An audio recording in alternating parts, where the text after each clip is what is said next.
Bueno, muchas gracias. Antes que nada, buenas tardes y, por supuesto, quería agradecer a los dos IPs de los proyectos que nos traen aquí, a los profesores García Fernández y Bonachea Hernando, el permitirme estar aquí y, lógicamente, esta oportunidad, como decía ayer Virginia, que nos dan a los jóvenes investigadores de, digamos, compartir cartel con investigadores consagrados y creer que estamos casi compartiendo cartel en igualdad de condiciones, sin que, lógicamente, seamos nosotros los que más aprendamos. Lógicamente, vengo a traer una vez más algo de Villaviciosa, esta villa que me viene acompañando allá por donde voy desde hace 3 años y bueno, voy a proceder a exponerlo. Algunas cosas que son necesarias para la buena gobernación de Villaviciosa y su concejo era lo que llevaron al corregidor y justicia mayor del Principado de Asturias, don Rodrigo de Ábalos, en el verano de 1511 a la villa de Villaviciosa, porque le habían dicho, había sido informado, de que había muchas diferencias y enojos y que se daban muchas dádivas y promesas por haber y alcanzar los dichos oficios y muchos pleitos y diferencias y demás. Estas diferencias, esta conflictividad social en torno a las elecciones concejiles urbanas era un mal endémico no solo de Villaviciosa, sino de todo el Principado de Asturias y la práctica totalidad de las ciudades castellanas, hasta tal punto que los Reyes Católicos 10 años antes ya habían asegurado que sobre la elección de los dichos oficiales habían sido causados la mayor parte de escándalos y muertes de hombres en el Principado de Asturias. Por ese motivo, en verano de 1511, el corregidor, al llegar a Villaviciosa y analizar la situación, decide imponer para la villa el sistema de elección concejil por insaculación que había sido 15 años antes aprobado para Oviedo, también por el corregidor de aquella época. Con ello pretendía poner fin a esa larga lista de conflictos y reclamaciones que se habían sucedido en las últimas décadas y casi podría verse como un punto final con el triunfo del común en esta representatividad. Sin embargo, los que conocen un poco mi proyecto de tesis y un poco a mí esta obsesión por la larga duración, ampliando el foco de análisis tanto por delante como por detrás, nos damos cuenta de que el final no es tal, no es un punto final, es un punto seguido. El territorio de Maliayo, muy rápidamente, territorializado, configurado como tal, como una personalidad jurídico-administrativa, ya desde los primeros siglos de la Edad Media, recibe las diferentes entidades administrativas, la más característica tal vez es la tenencia, con la que llega en la plena Edad Media. Una estructura de gobierno, lógicamente, dominada por el tenente, que tuve la oportunidad de exponer aquí el año pasado cómo un linaje se apoderó del cargo de la tenencia, apoyado, lógicamente, sobre una serie de funcionarios menores que reciben diferentes nombres, como son merinos o adelantados de este tenente. Diferentes jueces que imparten justicia. En el fondo se conforma toda una aristocracia en esta época, justo la anterior a la fundación de la Puebla, apoyada sobre una serie de familias más o menos emergentes, más o menos enfrentadas sobre sí y basadas en un prestigio social y en la potencia económica. Son esa extraña, difusa denominación de los hombres buenos de la tierra en esta época preurbana. Hombres buenos que algunos ostentan este poder en el territorio, ya sea la familia Quesal, que es la que domina esa tenencia y sus diferentes clientelas, o, llamémoslo, el bando opuesto, los que en torno a 1270 van a quejarse al rey en sucesivas ocasiones. Al rey Alfonso X, que es quien en 1270 concede la Carta de Población, que da carta de naturaleza urbana a la fundación, a través, ya digo, de otra familia que será muy importante a lo largo de toda la exposición y toda la vida medieval de Maliayo, que es la familia Busto. Le da la Carta de Población, que supone una transformación completa en lo que se refiere a la organización y a la administración del territorio. No contamos en Villaviciosa, que en esta época se llama todavía Puebla de Maliayo, no contamos con testimonios que nos permitan hablar de un oficial temporal del tipo del Dominus Vile o los sobrealcaldes que para algunas pueblas primeras se documentan. Sin embargo, hemos de suponer que los deberes de gobierno van a caer pronto en este nuevo concejo que rápidamente se establece y en las magistraturas locales y oficios concejiles que pueda haber, y empiezan a documentarse desde una época muy temprana. Lamentablemente no tenemos ningún tipo de referencia que nos permita saber qué tipo de procedimiento se sigue para la designación de estas autoridades y oficiales locales. Hemos de suponer, como ocurre en el resto de polas asturianas, que la forma de gobierno primera debe ser el concejo abierto.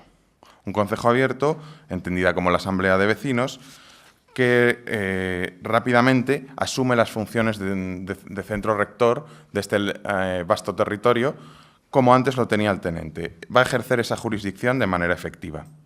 De hecho, muy temprano, a los pocos años de la fundación jurídica de la Puebla, ya Alfonso X se vuelve a referir al concejo y jueces y a los alcaldes de la Puebla de Maliallo. Y la propia Puebla de Maliallo, unos años después, se dirige en calidad de igual al concejo de Oviedo y al concejo de Avilés, como nos el concello y jueces y alcaldes de la Puebla de Maliallo.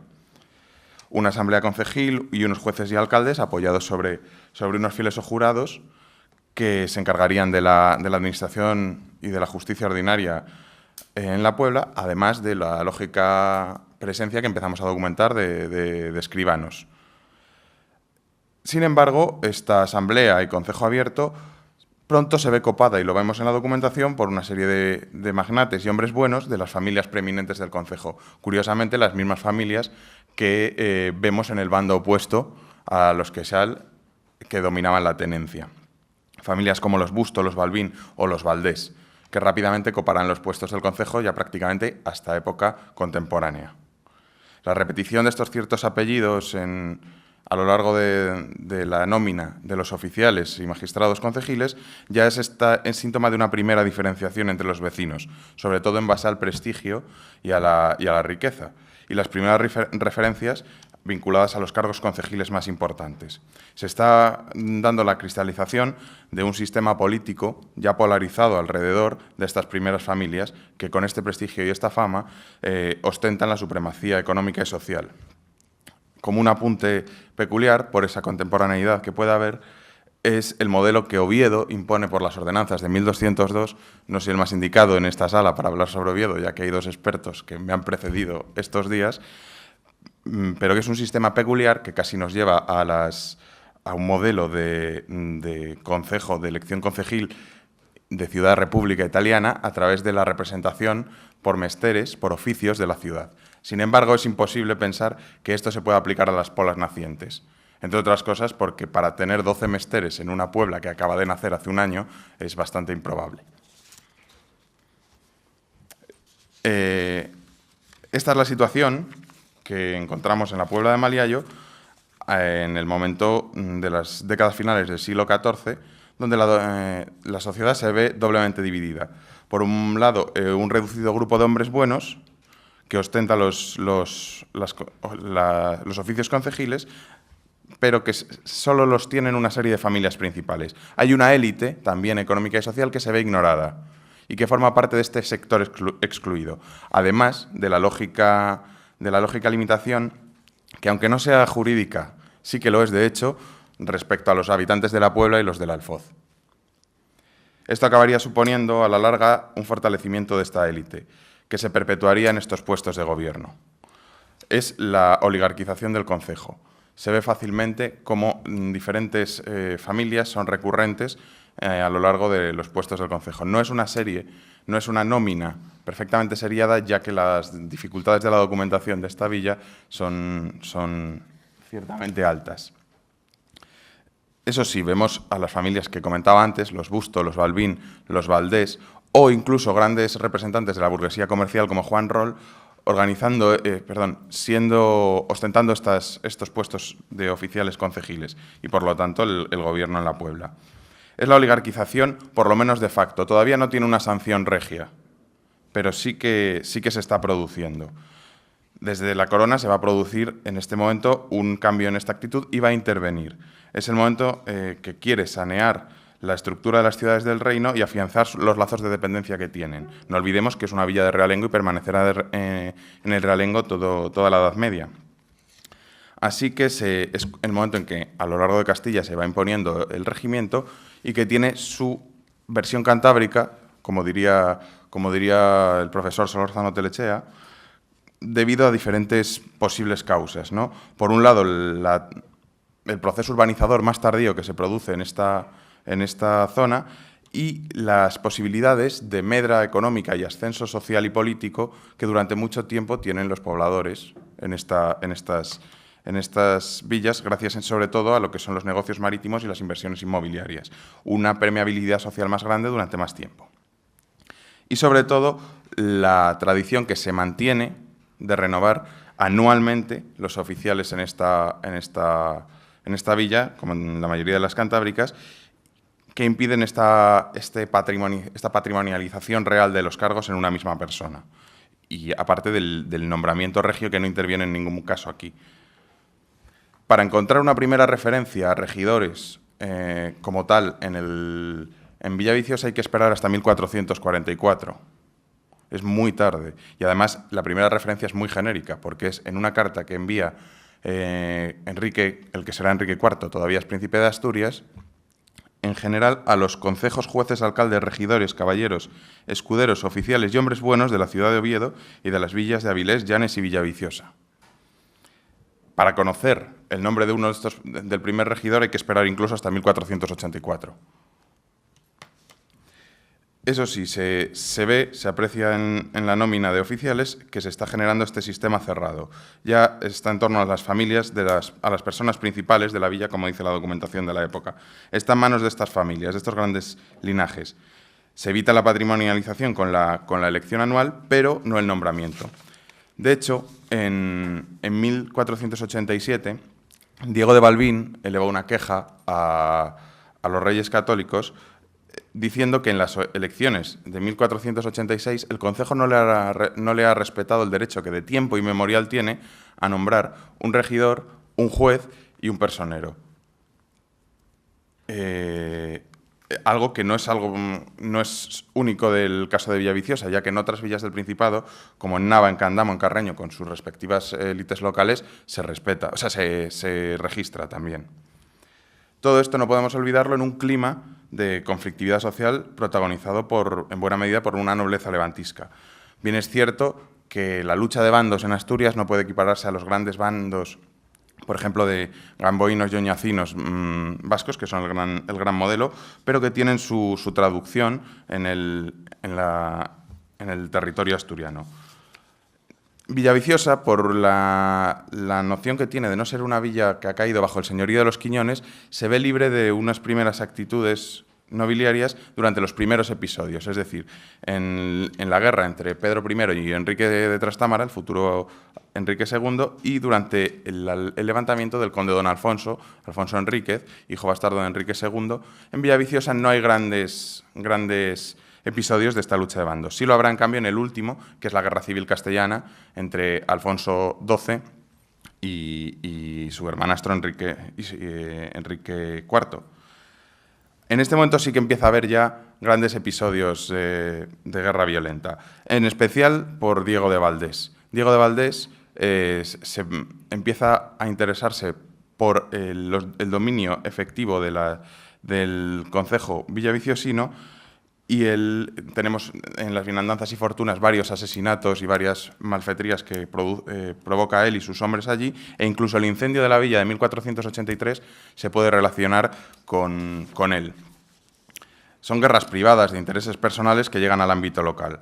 Llegan a desentenderse ya de los grandes intereses de los bandos en el territorio asturiano, ya no se vincula realmente a esta diferencia Miranda Bernaldo de Quirós, de la que nos hablaba ayer Raúl, y con su arraigo social y patrimonial en la zona ya se interesan básicamente por su poder en la zona de Villaviciosa. No nos extraña, por tanto, que como es enemigo de los Diego de Balbín, el mismo que solicitaba el respeto a su derecho, solicite varios seguros en contra de Diego de Valdés, que además tenemos varios perdones por asesinato gracias a los servicios en la guerra de Portugal, luego en la guerra de Granada. Como vemos, gracias a su arraigo económico y patrimonial empiezan a tener allí. Pero es que además Diego de Valdés va a tener el dominio de las rentas del alfolí de Avilés durante la década de 1490. En la sección de del incorporado de Escribanía Mayor de Rentas hay diferentes poderes, cartas de personería en los que él se postula y acaba arrendando las rentas del alfolí de Avilés. Pero paralelo a ello se ha ido conformando un movimiento de estos excluidos del poder local que empiezan a pujar también, lógicamente, y quieren esa representatividad en el poder urbano. Es un proceso generalizado a nivel de todo el reino y, lógicamente, tiene su traducción en el caso de Villaviciosa.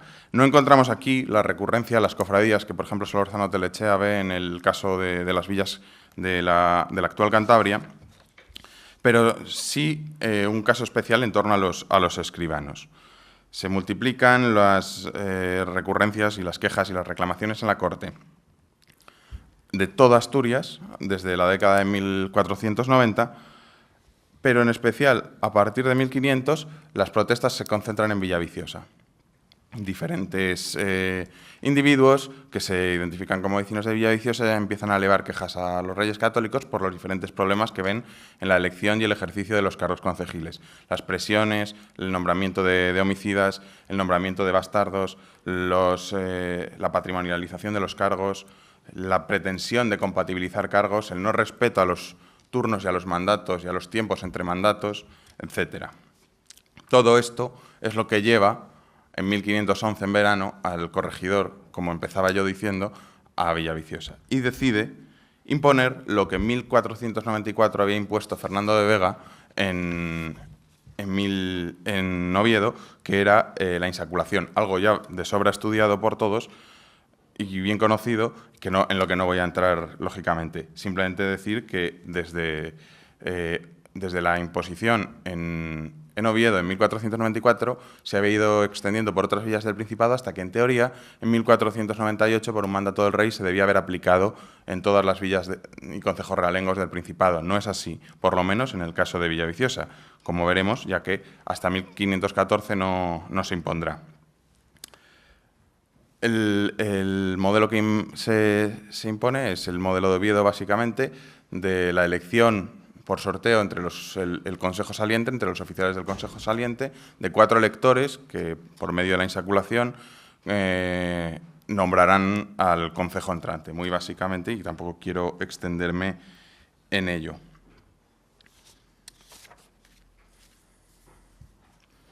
Este nuevo marco legal se supone que solucionaría el problema, pero no es así, porque rápidamente, de hecho conocemos estas ordenanzas, esta imposición de la insaculación, por un problema a los 2 años. En 1512 y 1513 se respeta el sistema, pero en 1514, es decir, hace hoy exactamente 500 años, no se respeta este sistema y se le va nuevamente una queja al rey.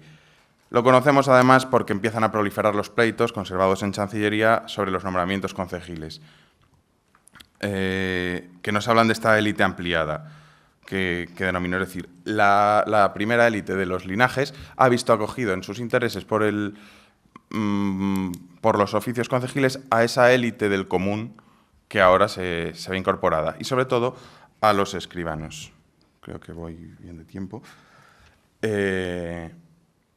Los escribanos, un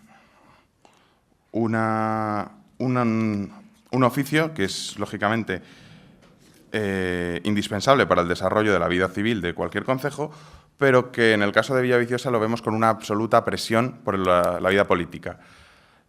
Subrayo en rojo, hay muchos más, para que se vea que los principales linajes cuentan todos, al menos, con un escribano de concejo actuando a la vez. Y normalmente se van sucediendo en los cargos que existen de escribano de número y por edad.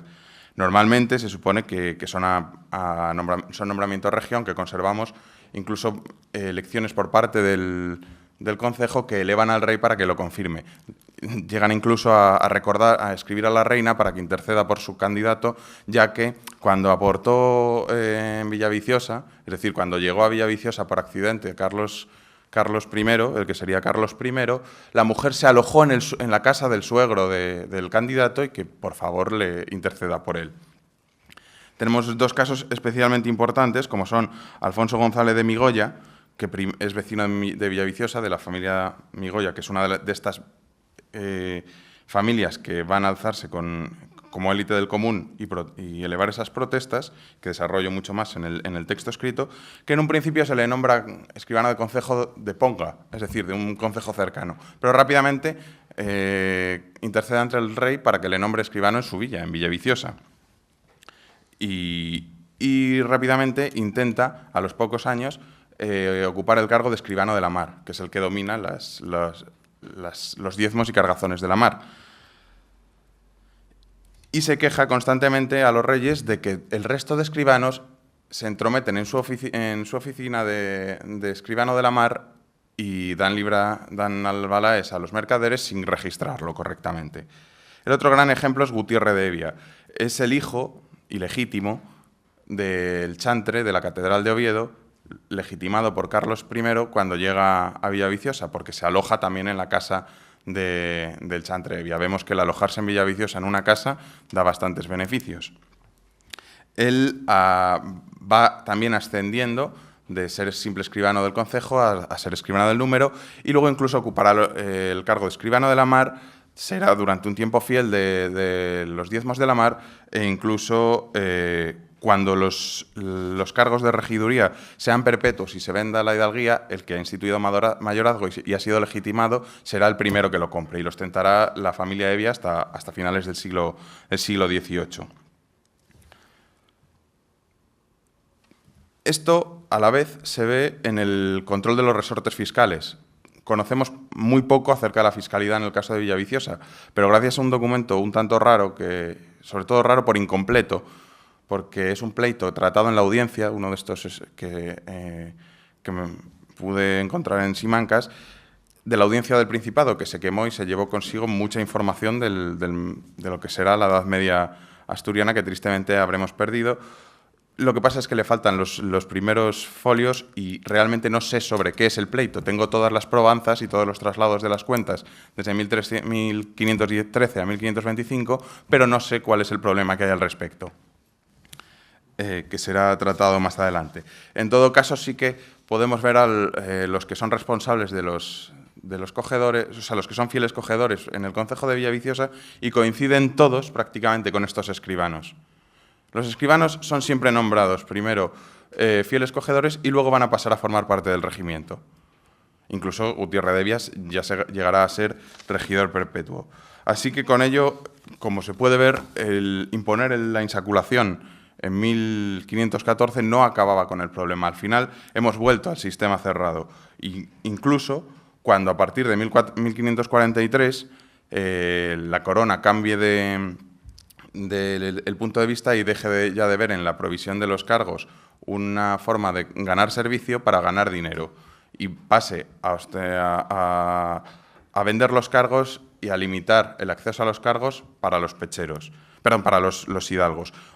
Algo muy interesante en el caso de Villaviciosa, dado que la inmensa mayoría de las ejecutorias de hidalguía conservadas para Asturias, pero como las 2/3 partes, para el siglo XV son de casos villaviciosinos. Tal vez tenga que ver con el que sea una villa que no haya caído nunca bajo el señorío de nadie, siempre haya dependido del realengo, a diferencia de todas las villas del oriente asturiano principalmente, que caerían rápidamente sobre el señorío de los Quiñones, y obligaría a los hidalgos y a familias preeminentes de estos concejos a levantarse contra el conde, entre otros casos, en esta lucha de bandos que antes comentaba.